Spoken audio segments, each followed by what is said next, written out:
네, 올 한해 뉴스 인사이드는 시청자 여러분들의 성원 속에서 경남도민과 함께하는 소식을 전해드렸습니다. 오늘은 연말 특집으로 방송 이후에 어떤 변화가 있었는지 한 해를 되돌아보는 시간 마련했습니다. 그동안 현장 취재했던 오종우 기자가 자리에 함께 나와 있습니다. 자, 오종우 기자. 네. 올해 경남 지역의 최대 이슈라고 하면은 역시 조선산업의 침체 아니겠습니까? 이런 대형 조선소들 대규모의 인력 감축이 있었고요. 또 협력업체에서는 휴폐업이 따랐습니다. 이로 인해서 창원뿐만 아니라 거제 또 경남 전체의 경기가 꽁꽁 얼어붙는 그런 현상들이 계속됐는데요. 자, 뉴스 인사이드 그동안에 이런 기업과 근로자 그리고 또 지역 경제의 침체 등을 보도하는 방송 여러 차례 했습니다. 어떻습니까? 지금 현재 조선산업 침체에 따른 영향 계속되고 있죠? 예, 계속되는 조선산업 불황에 협력업체는 물론 대기업 조선소까지 고통이 이어지고 있습니다. 대기업 조선소마저 대규모 인력 조정이 진행 중인 가운데 지역 경제마저 타격을 받고 있는 상황입니다. 먼저 조선산업 현장을 보시겠습니다. 창립 20주년을 앞뒀던 중견 조선업체, 조선소 작업장은 텅 비어 있습니다. 폐업으로 근로자 50여 명은 2억 5천만 원의 임금을 받지 못했습니다. 이 회사의 협력업체 4-5곳도 부도가 나 200명이 일자리를 잃었습니다. 왜 저는 한 300명에서 막 이렇게 되는 거예요. 다 뒤집히죠. 한 2년이 넘었는데. 지난 7월 말 폐업한 거제 우비산단의 또 다른 중견업체. 직원 112명, 임금 17억여 원이 체불됐고 협력업체 5-6곳도 문을 닫았습니다. 거제 성내공단 조선협력업체들도 사정은 마찬가지입니다. 한 회사는 문을 닫은 지 6개월이 넘었고 한 회사는 내년 3월까지 하면 물량이 없고 이런 상황이랍니다. 조선 불황에 대형 조선소가 수준안을 겪자 협력업체들부터 어려움이 시작된 겁니다. 협력업체들은 대형 조선소가 지급하는 납품대금을 깎았다며 이대로라면 회사가 문을 닫을 형편이라고 하소연하고 있습니다. 그 빚을 나누니 감당을 못해서 뭔가 떠나긴 떠나야 되는데 원청에서는 내말하는 그런 상태고. 조선업체의 휴폐업이 줄을 이으며 임금 체불은 급격히 늘었습니다. 2달치 임금을 못 받았던 이 근로자는 체불임금 처리를 위해 돌아다니며 또 5개월을 허비하기도 했습니다. 솔직히 대놓고 쉬고도 못했습니다. 5개월 동안. 그러다 보니까 부부 삶이 자자하고 뭐 집에 돈을 갖다 줘야 뭘 아들 교육을 시키고 생활이 될 건데. 법정 관리에 들어간 에스텍스 조선해양 있는 진해 지역 상권도 직격탄을 맞았습니다. 조선 근로자들의 원룸이 밀집한 곳입니다. 근로자들이 떠나면서 빈방이 크게 늘었습니다. 세입자분들이 이탈이 많습니다. 그래서 다른 쪽으로 이전하시는 분들, 이런 분들 때문에 가격도 예전에 비해서 한 달에 월세가 한 5, 6만 원 정도는 지금 인하된 상황입니다. 근로자들로 북적이던 식당은 저녁 6시가 됐지만 손님을 찾기 어렵게 됐습니다. 주변엔 빈 가게도 늘고 있습니다.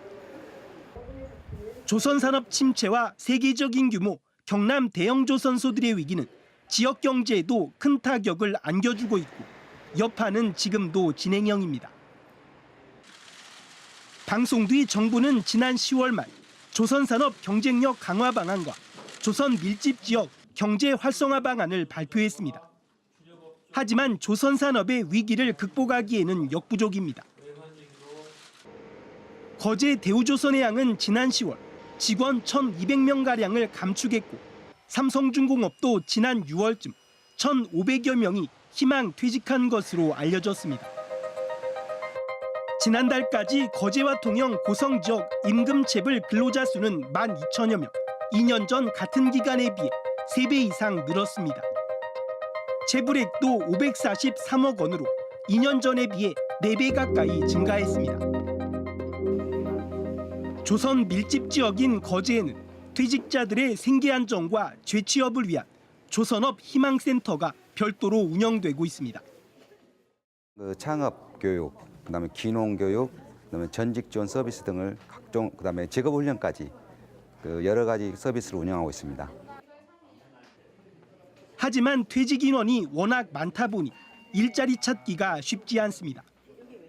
구직 활동을 이제 하려고는 하는데 지금 연말이라서 잘 안 되고 있고, 그다음에 실업급여라도 좀 타갖고 좀 생활에 좀 뭐 얼마 되지는 않지만 그래도 일단 타놔야 뭐 생활이 될 것 같고. 더군다나 이 거제에 얼마나 많은 나 같은 사람 많이 나왔겠습니까? 그럼 그 경쟁에서 더 많게 되겠어요. 한때는 대한민국 경제의 기둥이었고 경남을 먹여 살렸던 조선산업. 불황을 극복하고 다시 돌아올 호황기에도 대응하는 준비를 동시에 해 나가야 하는 과제가 놓여 있습니다. 네, 자 오종우 기자. 방송에 나간 화면을 다시 보니까 지난 그 8월 한여름에 취재를 했던 내용들이 많군요. 굉장히 더위에 고생을 많이 하셨겠는데 아무래도 취재진보다도 역시 근로자들의 고통 굉장히 크지 않았겠습니까? 네. 자, 그 지난 8월에는 또 한 가지 우리 그 경남 농민들이 아주 크게 관심을 가질 만한 소식이 하나 있었는데요. 대기업이 이런 그 농업 분야에도 진출을 한다. 스마트팜 형태로 진출하겠다 이런 그 내용들이었죠. 예, 그 이후에 어떻게 됐습니까? 예, 대기업인 LG CNS가 새만금 감척지에 대규모 유리온실을 조성하기로 해 농민들의 우려가 컸는데요. 방송이 나간 바로 다음 달 LG CNS는 새만금 스마트팜 설비 공급 사업을 전격 철회하기로 했습니다. 22조 2천억 원을 투입해 바다를 매립해 개발하는 새만금 사업. 이곳 109 산업용지에 대기업이 대규모 재배 연구시설을 추진했습니다. LG CNS의 새만금 스마트 바이오파크는 크게 2개 구역, 50헥타르의 재배 실증 단지와 26.2헥타르의 R&D 센터, 공동시설, 체험단지 등이었습니다. 문제는 50헥타르, 50만 제곱미터에 달하는 재배 실증 단지. 여기서 나온 토마토와 파프리카 등이 국내에 출하될 경우 가격 폭락이 우려됐습니다. 저희가 그 해외 시설원의 설비 시장에 좀 진출하고자 한다라는 게 기본적인 목적이고요. 또 하나는 추가적으로 LG CNS가 이러한 스마트팜 설비 시장에서 그 ICT를 활용한 그 기술을 갖다 좀 쌓고 노하우를 갖다가 축적한다면은 그런 것들이 국내 그 과학 영동 기술 발전에 조금이라도 좀 도움이 되지 않을까. 이 같은 소식이 알려지자 경남 농민들의 걱정이 컸습니다. 농산물은 가격 변동이 심하기 때문에 조금만 생산량이 늘어도 가격이 폭락할 수 있기 때문입니다. 한 5%, 10% 정도만 생산이 벗어나면 그 양이 벗어나면은 50% 이상 다운되는 그런 그 현실이었습니다. 조금만 과잉 생산되면 가격이 너무 떨어지고 하니까. 또 LG가 전량 수출한다고 하지만 신선 농산물 수출 시장이 일본에 한정돼 있어 피해가 뻔하다는 겁니다. 농업인들이 십몇 년 동안 이뤄낸 시장을 자기네는 그냥 무임승차뿐만 아니고 들어와서 짓밟는 경우가 되기 때문에 LG가 절대로 그 어떤 사업 계획에 있어서 수출을 전략한다는 것은 믿을 수도 없고 있을 수도 없는 일이기 때문에 농민들의 우려에는 그만한 이유가 있습니다. 경기도 화성 간척지에 이미 조성된 대규모 토마토 유리온실 10.5헥타르, 현재 아시아 최대 규모입니다. 당초 이 단지도 국내 토마토 가격 폭락 우려에 생산량 80%를 수출하기로 했습니다. 하지만 정반대로 80%가량을 국내에 유통시키면서 국내 토마토 가격 하락을 부추겼다는 지적을 받아왔습니다. 공산품도 아니고 농산품이다 보니까 그 사이즈를 갖다가 다 100톤이다 줄이면은 뭐 예를 들어 10% 20%밖에 안 되니까 줄 수가 없는 거죠. 80%는 결국에는 그냥 뭐 탁상금만 아예 80%지. LG가 새만금에 조성하려는 재배 단지는 이곳에 5배나 돼 농민들이 우려할 수밖에 없었습니다. LG의 스마트팜이 새만금 산업단지 용지에 들어서는 점도 논란이었습니다. 새만금 개발청과 한국농어촌공사가 산업단지 분양이 원활치 않자 벌어진 일이 아니냐는 지적도 제기됩니다. 스마트팜이라고 하는 산업분류 코드상 배치되느냐라고 했을 때 아직까지는 이제 분류 코드가 딱 명확하게 나와 있는 상태는 아닌데요. 그 기반에는 아까 말씀드렸듯이 IT 기반의 스마트팜 그 인프라가 되는 그 부분이기 때문에 산업 분야 본다라고 이제 이야기 나왔고. 또한 이 50헥타르의 대규모 재배 시설이 외국 재배 회사의 소유가 된다는 점도 새로운 우려의 불씨였습니다. 외국계 자본이라고 한다면 사실 이 사업 계획 자체가 외국 자본의 국내 농업 생산 진출을 위해서 길을 열어주는 꼴이 되게 됩니다. 결국은 외국 자본이 국내에서 농업 생산을 어떤 지배함으로써 국내 농가들은 그것 때문에 농사를 못 짓게 되고 국내 농업은 그만큼 더 축소됩니다. 방송이 나간 다음 한 달여가 지난 뒤 LG CNS는 새만금에서 대규모 유리온실 사업을 철회하기로 했습니다. LG CNS는 스마트팜 솔루션 개발을 통한 생산성 향상과 해외 시장 진출을 위해 사업을 추진했지만 여론과 농민단체의 우려 등을 종합적으로 판단했다고 밝혔습니다. 농민 여러분들의 의견을 받아들여서 저희도 이번 특허만 사업을 안 하겠습니다고 발표를 했었어요. 여론이 뭐 그렇다면 굳이 저희가 그렇게까지 하는 일은 없었으니까요. 농민들은 일단 새만금 스마트팜 사업이 철회된 데 환영 입장입니다. 대기업들한테 여러 가지 어떤 그 지원책을 강구를 해서 주는 것보다는 지금 현재 열심히 하고 있는 우리 농업인들한테 좀 더 그 맞는 밀착형 어떤 그 지도라든지 관리를 통해서 우리 농업인들이 안정적으로 농사 짓게 해주는 게 우리들의 바람이죠. FTA 등으로 그렇잖아도 위기감이 큰 우리 농촌과 농업인들. 농민들이 안심하고 농업에만 전념할 수 있도록 지원과 관심이 더 필요합니다. 네, 자 2016년 한 해를 돌아보면 그 창원 지역의 단연 관심사 이게 옛 39사단 터개발 사업이지 않습니까? 대규모 아파트 단지가 들어선다 이러면서 이제 분양 열풍이 불기도 했는데요. 이 방식이 그 군부대 이전 사업을 하면서 일어난 것인데 민자 사업자가 참여하게 되면서 기부대 양녀 방식이라고 했지 않습니까? 이제 이런 과정에서 민자 사업자에게 이런 특혜를 줬다 시비가 일어나기도 했고요. 또 한편으로는 그 이 땅에 대해서 군부대 터에 대해서 대규모 토양 오염 논란이 일어나기도 했는데 현재는 어떻게 진행이 되고 있습니까? 예, 39사단 터는 사업 방식에 따른 민자 사업자 특혜, 또 토양 오염 등 여러 논란이 많았는데요. 창원시의회가 특위를 구성해 조사에 나섰지만 연장이 무산돼 제대로 활동을 못했고 시민들이 감사원에 공익감사 청구를 준비하고 있어 논란은 계속되고 있습니다. 옛 육군 39사단 터, 통합창원시의 한가운데 위치했습니다. 보기 드문 평지라 창원의 노른자위 땅으로 취급받았습니다. 창원시는 39사단 이전에 국방부 예산이 아니라 민자 사업자를 끌어들여 추진했습니다. 창원시에 있던 군부대가 함안군으로 이전하는 것인데 민자 사업자 유니시티가 창원시를 대신해 39사단 이전과 건설비를 먼저 부담하고 여기에 들어간 총 투자비 8,879억 원만큼 옛 39사단 땅을 받는 방식입니다. 창원시로서는 예산을 들이지 않고도 지역민들의 수건 사업이던 대규모 군부대를 이전한다는 명분을 내세웠습니다. 하지만 창원 39사단 이전은 논란이 꼬리를 물고 나왔습니다. 우선 사업비부터 논란이었습니다. 당초 처음 거론된 사업비는 약 3천억 원, 하지만 4,500억 원, 7,196억 원, 결국 8,879억 원까지 올랐습니다. 사업비가 올라가는 만큼 창원시는 땅을 더 내줘야 했습니다. 이 과정에서 창원시 외 감시와 견제 기능도 제대로 작동하기 어려웠습니다. 창원시는 관련 자료 제출을 꺼리기까지 했습니다.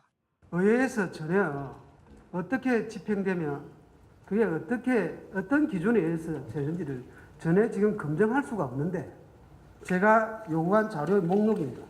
이거 하나도 주지 않았습니다. 군부대 주변 주민들의 상실감도 문제가 됐습니다. 과거 3.3제곱미터당 2만 원, 헐값의 땅을 수용당한 원주민들은 아직도 억울해하고 있습니다. 이 땅의 최근 감정평가액은 812만 원, 400배 이상 뛰었습니다. 원주민들이 더 아쉬워하는 것, 군부대가 떠난 뒤 공공목적보다 민자 사업자의 이득이 크다는 의심을 갖게 된 점입니다. 아파트를 짓는다, 상업시설을 많이 한다 이래서 샀는데 창원 시민들이 골고루 사용할 수 있는 그런 일에 공영개발 쪽으로 하는 것은 창원시의 군부대 이전은 부산시와 대조적입니다. 부산시는 미군 부대가 떠난 자리에 국비 60%를 지원받아 대규모 도심공원을 조성했습니다. 날마다 운동해요. 하루에 2번도 오고 가까이 있으니까. 엄마 쉬기도 좋지, 애들 와서 놀기 좋지. 진짜 너무 좋아요. 진짜 부산시에서 진짜 이거 잘했어요. 공원 이거는 진짜 너무 잘했어요. 민자 사업자를 끌어들여 대규모 아파트 단지를 만든 창원시와 다른 선택이었습니다. 지난 4월엔 대규모 토양 오염이 확인됐습니다. 발암물질과 중금속 물질이 기준치 최대 160배까지 검출된 겁니다. 이 과정에서 민자 사업자 유니시티는 법령에 나와 있는 땅속 15m까지 조사 규정을 어긴 것으로 드러났습니다. 토양 심해서 같은 경우는 그렇게 하는 건 없거든요. 기존대로 하는 거니까. 발주처에서 시민이 원하는 방향대로 의견 발달하기 위한 그런 내용인 거죠. 창원시는 그대로 분양 승인했고 심지어 1, 2단지는 조사도 안 했는데 조치가 없었습니다. 조사 기관에서 하는 거는 저희들이 믿어줘야 됩니다. 저희들이 이제 그 조사하는 걸 갖다가 옆에 가서 볼 수도 없는 거고. 창원시와 유니시티는 환경단체 등의 반발과 비난에 전면 재조사 뒤 정화 작업을 하겠다고 밝혔습니다. 특혜와 허술한 행정에 대한 의혹은 경상남도 감사에서 일부 드러났습니다. 창원시가 대물 변제를 지원해 하루 9천만 원, 30억 원의 이자가 발생했고 군부대가 이전하는 함안 인근 주민들에게 법적 근거 없는 위로금 58억 원을 줬는데 이는 모두 창원 시민의 부담이 됐다는 겁니다. 또 민자 사업자의 땅 소유권이 넘어가지 않았는데도 아파트 분양을 하게 하고 심지어 서민 임대주택을 별도 검토 없이 없애버리기도 했습니다. 창원시의회가 뒤늦게 조사특위를 가동했지만 자료를 늦게 받아 조사를 제대로 못했고 특위 연장안도 여당 의원들의 반대로 무산됐습니다. 현재 현장 한쪽에선 토양 정화 작업이 또 한쪽에선 아파트 건설이 동시에 진행되고 있습니다. 별도의 야적장을 만들어서 정화하지 않습니까?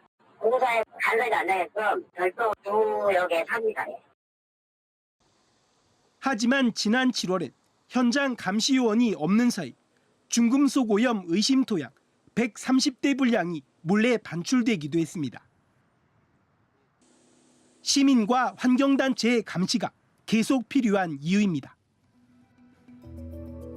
39사단이 옮기고 난 터에 지은 아파트 6,100가구 분양 대금은 2조 9,077억 원. 여기에 상가와 오피스텔 분양이익을 합치면 모두 3조 3,358억 원입니다. 이에 반해 창원시가 41만여 제곱미터 알짜 땅을 넘기고 남긴 돈은 1,281억 원입니다. 군부대 이전에 민자 사업자를 끌어들여 핵심 요지를 굳이 아파트 단지로 만들어야 했는지. 주민들은 감사원에 39사단 대물 변제 방식 등 전방위적인 내용을 공익감사 청구할 계획입니다. 네, 우리 사회에서 소외된 이웃, 바로 비정규직 근로자들이죠. 지난 2010년 대법원 판결을 시작으로 비정규직 근로자들의 정규직 전환의 길이 열렸는데요. 하지만 근로자들이 권리를 찾기에는 여전히 현실의 벽이 높습니다. 뉴스인사이드는 불법 파견을 인정받으려는 비정규직 근로자들을 그동안 여러 차례 취재했었습니다.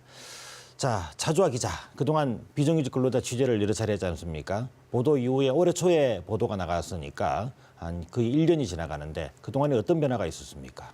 네, 지난 1월 취재진은 대기업으로부터 불법 파견을 인정받으려 나홀로 소송을 시작한 비정규직 근로자를 만났습니다. 또 무려 11년 전에 불법 파견이라며 정규직 전환을 요구했다가 해고돼 대기업과의 소송을 이어오고 있는 비정규직 근로자들도 취재했는데요. 네. 생계도 포기하며 긴 소송 기간을 버틴 결과 지난 6월 대법원의 승소 판결을 받아 수많은 비정규직 근로자에게 용기가 되고 있습니다. 시린 칼바람이 사르르던 지난 1월 새벽, 취재진은 창원의 한 공장 앞에서 피켓을 들고 홀로 서 있던 56살 강판희 씨를 만났습니다. 6년을 출근했던 회사. 강 씨는 지난해까지 이곳의 하도급 근로자였습니다. 하지만 불법 파견 근로라며 원청 회사를 상대로 정규직 전환을 요구하는 근로자 지위 확인 소송을 제기했다가 공장을 떠나야 했습니다. 음행이 정규직에 했던 일인데도 불구하고 그런 임금이라든가 그 정규직에 대한 이런 일 시키는 행태라든가 이게 한마디로 말해서 방관하기는 너무 심하더라 이거예요. 강 씨는 지난 2010년 한 화물업체에 입사해 현대위아 창원공장으로 발령받아 지난해까지 일했습니다. 하지만 하청업체가 아닌 원청회사 정규직 근로자의 업무 지시를 받았고 원청회사 기자재를 이용해 일했기 때문에 불법 파견에 해당한다고 강 씨는 주장합니다. 하지만 현대위아 측은 강 씨에 대해 직접적인 업무 지시를 내린 적이 없고 업무도 정규직 근로자와 다르며 하청업체에서 근태를 관리해 불법 파견이 아니라고 대응했습니다. 결국 지난해 7월 강 씨는 혼자 현대위아를 상대로 근로자 지위 확인 소송을 제기했습니다. 하지만 고난의 연속이었습니다. 소송을 시작하며 현장직이던 강 씨는 사무직으로 발령받아 공장을 떠났고 변호사와 노무사도 없이 홀로 소송을 진행해야 했습니다. 그 변호사들도 이게 피할 정도라. 그러니까 이거 어쩌고 하겠습니까? 일반 사람들이 이게 어떻게 이거 덤비겠습니까? 10년 넘게 정규직 전환을 기다리는 이들도 있었습니다. 한국GM 창원공장의 사내하청 근로자였던 39살 진환 씨는 11년 전 불법 파견이라며 정규직 전환을 요구했다가 해고됐습니다. 한국GM 사내하청 근로자 5명이 근로자 지위 확인 소송에 나선 지 4년째이던 지난 1월에야 2심에 승소했습니다. 회사는 전혀 거기에 대해서 법대로 해라라고 하면서 계속 그 시간 끌기만을 하고 있는 상황인 거죠. 이들은 회사가 직접 고용한 비정규직 근로자가 아닌 하청업체를 통한 간접 고용 비정규직 근로자입니다. 파견과 사내 하도급이 해당하는데 경계가 불분명해 불법 파견 논란이 잇따릅니다. 파견은 파견 사업주 소속 근로자에게 사용 사업주가 직접 업무 지시를 내리지만 사내 하도급은 하청업체의 일의 완성을 맡긴 형태라 직접 업무 지시를 내릴 수 없습니다. 또 파견 근로는 제조업에는 금지되고 2년이 넘으면 정규직으로 전환해야 합니다. 하지만 실제로는 사내 하도급 근로자에게 파견 근로자처럼 업무를 지시하고 있어 불법 파견 소송이 계속됩니다. 지난 2010년 대법원이 현대차 하청업체 근로자에 대해 불법 파견을 인정한 뒤 승소가 잇따랐지만 근로자가 소송에 나서기는 여전히 힘듭니다. 회사는 그 소송을 버틸 만한 돈과 여력이 있는데 근로자 개인은 그 기간 동안을 버틸 수 있는 어떤 힘이 없다는 거죠. 1년이 지나고 다시 찾아온 겨울. 최근 이들을 다시 만났습니다. 나 홀로 소송을 치르고 있는 강판희 씨는 지난 6월 하청업체에서도 해고된 상태. 강 씨는 매일 산을 오르며 소송을 계속해 나갈 마음을 다잡고 있습니다. 가만히 앉아 있다가 또 시간 되면 집에 갔다가 왔다 그 고통 그 말을 못합니다. 진짜 그거는 받아들일 수밖에 없었어요. 소송 1년 5개월 만에 1심 판결을 앞두고 있습니다. 힘든 과정일 것이라 각오했지만 예상보다 험난했습니다. 사유가 안 되니까. 예, 안 되니까. 예, 누구 하나 정인 서주려고 오지도 안 할 뿐더러 정인 서주려고는 그 사람 맞아. 직접적으로 나 정인 서주 이래 하면 녹취를 하면 제가 저 불리하게 되니까 이 대기업 상대로 하는 게 그 생각처럼 쉽지 않다. 그걸 절실히 느꼈죠. 강 씨는 1심에서 패소하더라도 항소를 이어가며 어려움을 겪는 또 다른 노동자를 도울 계획입니다. 다시 만난 한국GM 사내하청 근로자들. 이들은 지난 6월 정규직 지위를 인정하는 대법원 판결을 받았습니다. 하지만 소송을 낸 근로자들만 정규직으로 전환됐고 한국GM은 비정규직 근로자 300여 명에 대해 이번 달 말 계약 종료를 통보했습니다. 근로자들은 대응을 이어가고 있습니다. 100여 명이 이제 조합에 가입하셔가지고 소송을 추가로 진행을 하고 있는 상황이고 노동조합에 가입하지 않은 분들도 한 150여 명이 따로 이제 근로자 지위 확인 소송을 진행하고 있는 상황입니다. 노동자 권리를 인정받기까지 이들의 길은 순탄하지 않았습니다. 하지만 한 걸음씩 나아가고 있는 이들의 발자국은 권리를 찾지 못하고 그늘 놓인 수많은 노동자에게 큰 도약이 되고 있습니다. 네, 비정규직 문제 보셨는데요. 비정규직뿐만 아니라 법적 사각지대에 놓인 근로자들은 여전히 많습니다. 뉴스인사이드에서는 그동안 관심을 갖고 취재한 또 다른 분야가 있었습니다. 바로 대리운전 기사들이죠. 이런 거 노동자의 권리도 인정받지 못하는 아주 열악한 노동 현장에서 대리운전 기사들 근무하고 있었습니다. 자, 차주아 기자, 우리 그 뉴스인사이드가 그 경남 지역의 대리운전 기사들의 실태를 보도한 이후에 이 대리운전 기사들을 위한 작은 변화를 이끌어낸 그런 결과가 나왔죠. 어떤 내용입니까? 네, 경남에만 대리운전 기사가 5천여 명이 달하는데요. 취재진이 대리운전 기사의 근로 현장을 동행 취재했더니 밤새 추위를 피할 곳도 없이 길거리에서 손님의 호출을 기다려야 하는 실정이었습니다. 또 하지만 대리운전 기사는 법적으로 근로자 지위를 인정받지 못하고 관련 법안도 없어서 노동 사각지대에 놓여 있었는데요. 창원시가 내년부터 대리운전 기사 쉼터를 마련하겠다고 밝히는 등 이들의 근로 여건을 개선하기 위한 움직임이 시작됐습니다. 지난 5월 술자리 모임이 많은 금요일 밤, 경남의 한 유흥가를 둘러봤습니다. 취재진은 7년째 김해에서 대리운전 기사로 일하고 있는 45살 김삼철 씨를 만났습니다. 저녁 7시부터 새벽 2시까지 김 씨를 동행 취재했더니 대리운전 기사들은 길에서 손님의 호출을 기다리고 있었습니다. 예, 대리운전입니다. 그 수리공원 근처 어디쯤으로 모시러 하면 되겠습니까? 호출을 받기까지 2시간 넘기기가 일쑤이고 호출이 오면 손님을 놓치지 않으려 숨이 차도록 뛰어야 합니다. 이렇게 뛰는 거리만 하룻밤 10km 안팎, 신발 밑창이 어느새 닳았을 정도입니다. 겨울에 추운 날씨에 우리도 고용 노동자인데 들어가서 좀 따뜻한 곳에서 대기하고 있다가 콜 받으면 바로 가면 되잖아요. 근데 밖에서 막 이렇게 떨면서 밖에 또 이 거리에서 사실은 대리운전 노조 경남 지부의 조사 결과 경남의 대리운전 기사는 5천여 명, 평균 한 달 25일씩 근무했습니다. 하지만 월 수입은 평균 185만 7천 원, 이마저 수수료 등을 제외하면 순수입은 130만 원에 그쳤습니다. 하지만 열악한 근로 여건이 개선되기는 힘듭니다. 대리운전 기사는 개인 사업자 신분, 근로자 지위를 인정받지 못하다 보니 현행 노동법의 보호도 못 받는 데다 관련 법도 따로 마련되지 않았습니다. 대리운전 기사의 열악한 근로 여건을 개선하기 위해 다른 시도에서는 이미 대책을 마련했습니다. 지난 3월 서울에서 전국 처음으로 대리운전 기사 쉼터가 문을 열었습니다.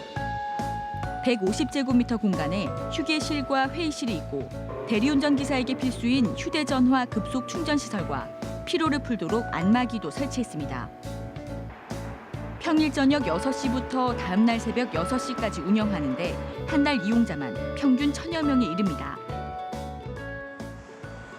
뉴스인사이드 보도 이후 경남에서도 대리운전 기사 쉼터 마련이 확정됐습니다. 창원시는 지난 12일 관련 예산 6,500만 원을 확보했습니다. 이 예산으로 내년 중 성산구 상남동 공영주차장터에 50제곱미터 규모의 조립식 건물을 세웁니다.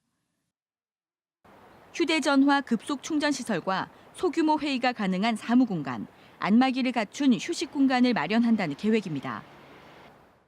우리 관내 이러한 또 이동 노동자들의 아픔이 실제 있구나, 방안을 강구를 해라 하는 지시가 9월 12일자 있었어요.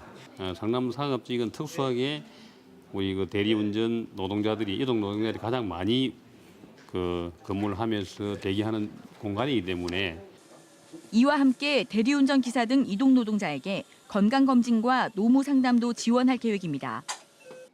경남 지역의 대리운전 기사 노조도 첫 지원을 반기고 있습니다. 서울을 제외하고는 처음이니까 그 의의는 또 저희 이동 노동자들한테는 아주 중요한 그런 의의를 가지고 있고요. 다른 사람들한테 떳떳하게 이야기할 수 있는 그런 직업 이런 걸 가질 수 있는 그런 계기를 만들어주는 쉼터가 됐으면 좋겠다고 저는 생각합니다. 하지만 이번 지원은 시설 설치에 한정돼 관리 인력 확보 등은 과제로 남았습니다. 대리운전 기사의 근로 환경을 개선할 근본적인 해법 마련도 필요합니다. 대리운전 등록제와 대리운전 자격 요건, 교육 이수 등을 담은 법률안 등 대리운전 관련법 4건이 국회에 계류 중인 실정입니다. 전국 10만여 명, 경남에만 5천여 명에 이르는 대리운전 기사. 이들이 노동자로서 최소한의 권리를 보장받을 수 있도록 국회와 자치단체의 관심이 필요합니다. 네, 올 한해 뉴스인사이드는 사회적인 도움이 절실하지만 지원의 사각지대에 놓여 있는 사회적인 약자에 대한 보도에도 집중을 했습니다. 혼자 쌀을 키우고 있는 그 미혼모, 폐지를 주어서 하루를 살아가는 노인들, 그리고 또 결식 아동 이런 그 문제들에 대해서도 다양한 그 이웃의 현실들을 조명하고 또 부실한 제도를 지적을 했는데요. 자, 차주아 기자. 이런 그 조금 전에 들었던 이 사례들에 대해서 소외된 이웃들에 대한 그 취재, 우리 차주아 기자가 상당히 집중적으로 많이 해왔지 않습니까? 여러 가지 사례들 중에서 특히나 취재 현장에서 인상에 남는 그런 사례가 있을 텐데요. 네, 말씀하신 것처럼 사회 안전망이 제대로 갖춰져 있지 않아서 생활이 위태로운 이웃이 경남에도 곳곳에 있었는데요. 그중에서도 만 18 나이에 양육시설에서 나와 사회에서 자립해야 하는 퇴소 청소년들의 현실이 기억에 남습니다. 네. 경남에서는 월세 보증금도 안 되는 500만 원의 지원금 외에는 어떤 지원 제도도 없었는데요. 뉴스인사이드 보도 이후 주거 지원과 자립 지원센터 설치 등 체계적인 지원 제도 마련이 시작됐습니다.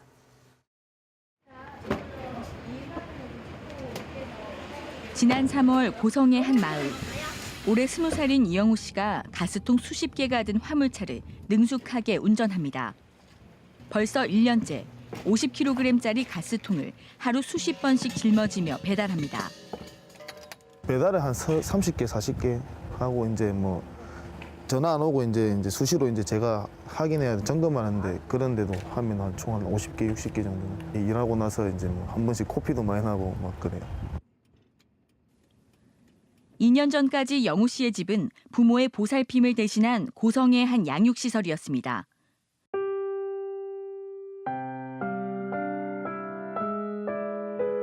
하지만 고등학교를 졸업하면 퇴소해야 해 30제곱미터 원룸에서 또래 3명과 함께 살고 있습니다. 퇴소하면서 자치단체에서 받은 자립정착금 300만 원 외에는 아무런 지원도 없어 월세 40만 원도 부담이 크기 때문입니다.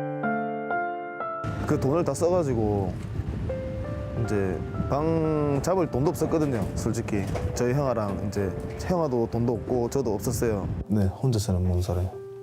돈이 많이 나가니까. 당장 주거비와 생활비 마련도 빠듯해 또 다른 진로를 준비하기도 쉽지 않습니다. 하지만 경남에는 이들의 자립을 도울 기관도 지원 제도도 없다 보니 오롯이 홀로 버텨야 합니다. 어떻게 이제 살지 좀 하여튼 많이 막막하고 했었는데 아무것도 할 줄 아는 게 없으니까 많이 막막했죠. 나와서 옆에서 이제 잡아주는 좋은 사람들이 좀 없었던 게 조금. 부모의 돌봄을 받기 어려워 양육시설에서 지내는 아이들은 전국 만여 명. 경남에도 52개 시설에서 1000여 명이 보호받고 있는데요. 해마다 경남에서 7, 80명이 퇴소했고 올해는 102명이 퇴소해 자립해야 합니다. 하지만 겨우 만 18 나이에 자립하기란 불가능에 가깝습니다. 퇴소 청소년 10명 중 7명이 대학 진학보다는 고교 졸업과 동시에 취업하고 있지만 절반 이상이 단순직이어서 임금이 낮고 고용이 불안정합니다. 가장 큰 문제는 주거입니다. 퇴소 청소년의 34%가 월세나 고시원, 지인 집에서 지내고 있고 심지어 노숙까지 하는 형편입니다. 하지만 경남의 지원 제도는 퇴소할 때 주는 자립정착금 500만 원이 전부, 월세 보증금을 내기에도 빠듯합니다.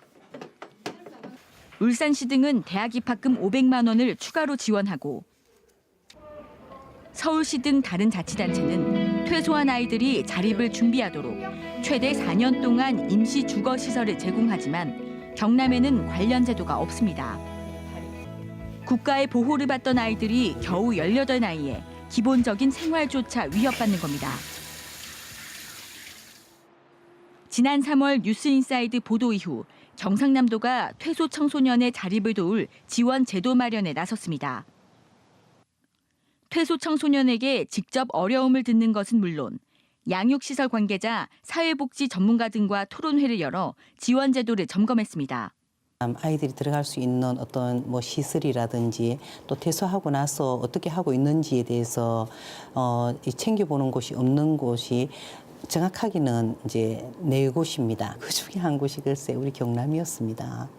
너무 그냥 황당했는데 그게 경남의 현실이었습니다. 이를 개선하기 위해 지난달 25명의 경남도 의원이 퇴소 청소년 지원에 관한 조례안을 공동 발의했습니다. 퇴소 이후 자립하기까지 주거를 지원하는 내용을 중심으로 자립 관련 자문과 지원 제도를 연계해줄 지원센터 설치, 퇴소 전 자립 교육 등이 담겨 있습니다. 주거만 딱 마련을 하면 그것만 해결이 돼도 아이들에게 큰 걱정은 덜어준다는 뜻에서 그게 가장 주안점을 뒀다고 할 수 있습니다. 그 사회에서 그 아이들은 오갈 데가 없는 아이들이잖아요, 그죠? 부모도 없고 그거는 우리 사회가 책임을 져야 되는 부분이다.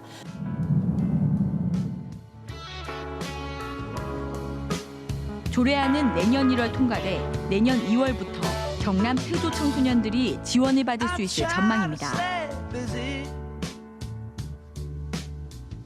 18 어린 나이에 기댈 곳 없이 홀로 서야만 했던 경남의 퇴소 청소년들이 보다 나은 내일을 꾸려갈 수 있도록 사회가 함께 나서고 있습니다.